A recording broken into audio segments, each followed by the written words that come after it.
Yes, you read that thumbnail correctly. NASA didn't just build a spaceship, it built a time machine, and I can prove it.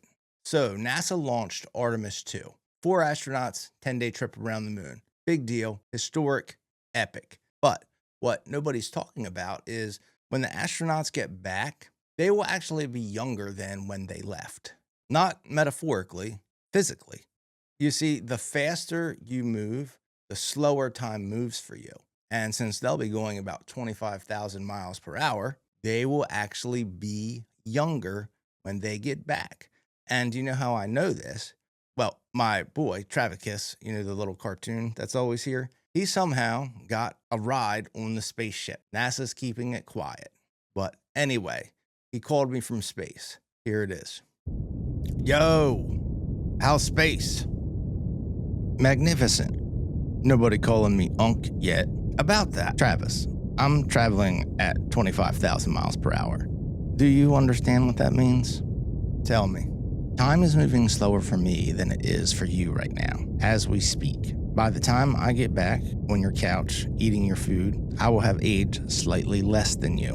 Microseconds, yes, but less. Mathematically, irrefutably less. It's 600 microseconds. 600 microseconds is less. You're a cartoon. A cartoon who will be younger when this is over. Anyway, do you want me to explain how this works or not? Yeah, go ahead. Thought so. In 1905, Einstein published a special theory of relativity.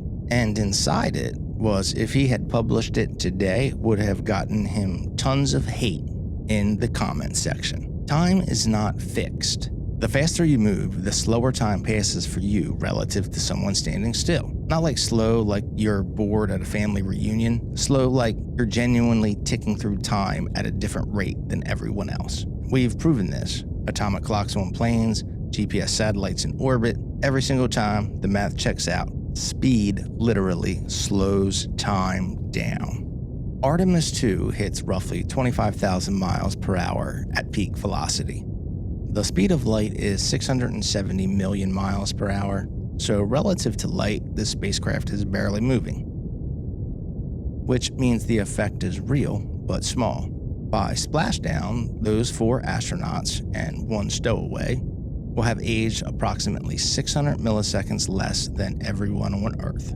600 milliseconds, 0.0006. That number may be small, but it's not zero. It's real. It's verified. A measurable gap in time between the people on this ship and every single person who stayed behind. That is a time machine. A slow one, but a time machine. This is the part that messes with people. Light always travels at the same speed, no matter what. Whether you're standing still or you're moving 25,000 miles per hour, light passes you at the exact same speed. So what the heck does that mean? If light speed is constant, and you start moving faster, something has to give. That something is not light. That something is time. It stretches. It slows down for you so the universe can keep its rule. When it comes to a battle between light speed and time, light speed wins. Now scale this up. A crewed Mars mission, 6 to 9 months away. Still small time dilation at current speeds, fractions of seconds. But get to 10% of light and an astronaut out there on a 10-year mission comes back 2 months younger than everyone else they left behind. 50% of light speed, years younger. 90%, decades younger. The time machine gets more powerful the faster you go. Artemis 2 is just the first tick of that clock. And that's why I'll be younger than you when I return. Any questions? Yeah, when are you coming back? When it's convenient for me. I'm on a spacecraft, Travis. NASA said 10 days. NASA doesn't make my schedule. Stay tuned, Unc. He hung up on me from space.